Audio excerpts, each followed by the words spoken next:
বস্তিপল্লী অধিবাসীবৃন্দ। এবছর 10 বছরের পুজো।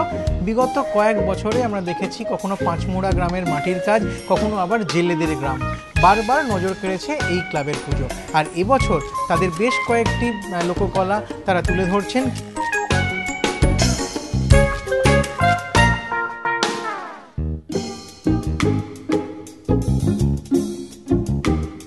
ছত্তিশগড়ে বাস্তারের শিল্পকলা যেমন রাখছি, সেই সাথে থাকছে সোনাবাই, পার্বতীবাই, সবিতাবাইদের প্রমুখদের তৈরি করা বিশেষ কিছু শিল্পকলা। মূলত ফোক ফর্মকে কেন্দ্র করে এইগুলো গড়ে উঠেছে, তাই আমরা সেটাই অনুকরণ করছি। তাছাড়া কিছু স্পেশাল এফেক্ট আমরা এগুলো রাখবো, মূলত তাদের কাজের উপর ভিত্তি করি।